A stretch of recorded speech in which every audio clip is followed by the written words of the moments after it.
আজ পয়লা মে দিবস। মে দিবস উপলক্ষে চটকলের শ্রমিকদের নিয়ে পতাকা তুলে শ্রমিক দিবস পালন করলেন হুগলির বিজেপি প্রার্থী লকেট চট্টোপাধ্যায়। এদিন তিনি ভোট প্রচারের জন্য বাঁশবেড়িয়া গাঞ্জেস জুট মিল এলাকায় যান।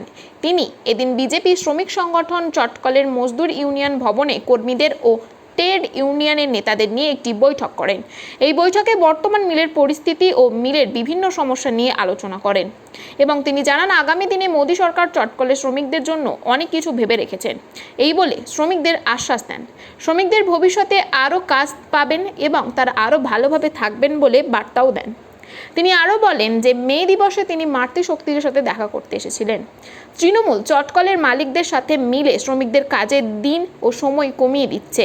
2022 সালে তৃণমূল মজদুরদের পাকা ঘরের আশ্বাস দেন, কিন্তু আজও শ্রমিকরা টালির ঘরে দিন কাটাচ্ছে এবং তৃণমূল ঘরের টাকা লুট করছেন বলে তোপ দাগেন।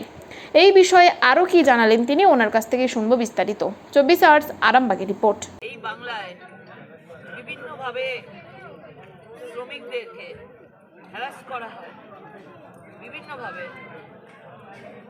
আমরা সবাই এর জন্য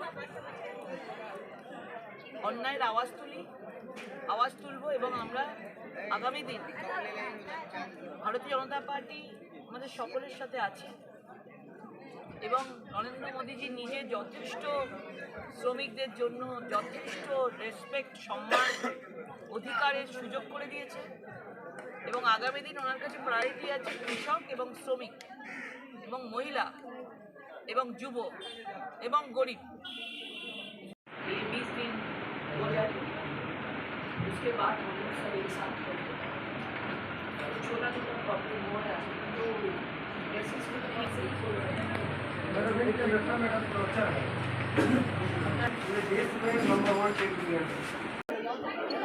তার জন্য দায়ী কে? প্রত্যেকের জন্য পাকা বাড়ির টাকা কেন্দ্রীয় সরকার পাঠাচ্ছে এবং সেই টাকা অন্য কারোর কাছে চলে যাচ্ছে, অন্য কারোর অ্যাকাউন্টে চলে যাচ্ছে। আমি প্রমাণ দেখিয়ে দিয়েছি। আজকে যাদের পাওয়ার কথা তারা পায়নি। সেই জন্য আগামী দিনের জন্য পলিসি আলাদা করে করতে হবে বেঙ্গলের জন্য। বিশেষ করে বেঙ্গলে বিভিন্ন ধরনের যেরকমভাবে যে কথায় যেভাবে যে ঠাকুর যে ফুলে সন্তুষ্ট হয় তাকে সেই রকমভাবে ট্রিট করতে হবে এবং আগামী দিনে আশা করি শ্রমিকদের পরিবারের ভালোর জন্য আমরা যে স্টেপ নেব আমাদের পুরো শ্রমিক পরিবার আমাদের সাথে থাকবে। আমি শ্রমিকরা স্পেশাল অবজারভেশনে থাকবে। যদি কালকে নামাঙ্কন, তো কিভাবে আপনি এই দিনটাকে কাটাবেন, মানে কিভাবে জোড়া করবেন লোকগুলোকে? চলছে, সবাই আছে। মোদিজিকে সবাই আশীর্বাদ দেওয়ার জন্য রেডি। জানে দেখলে শ্রমিকদের যদি কেউ দেখে তো মোদিজি দেখছে। এর আগেও তো আপনি সাংসদ ছিলেন, আর এই জুট মিলের সমস্যা আপনার এর আগেও বলা হয়েছিল। হ্যাঁ, অনেকবার আমরা করেছি।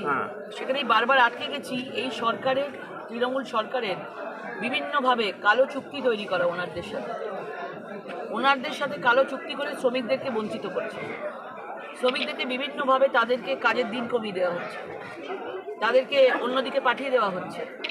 এই জিনিসগুলো পুরোপুরি শ্রমিকদেরকে না জানিয়ে করা হচ্ছে এবং এই বিষয়টা একটা বড় বিষয়, বিভিন্ন জায়গা থেকে এটা উঠে আসছে।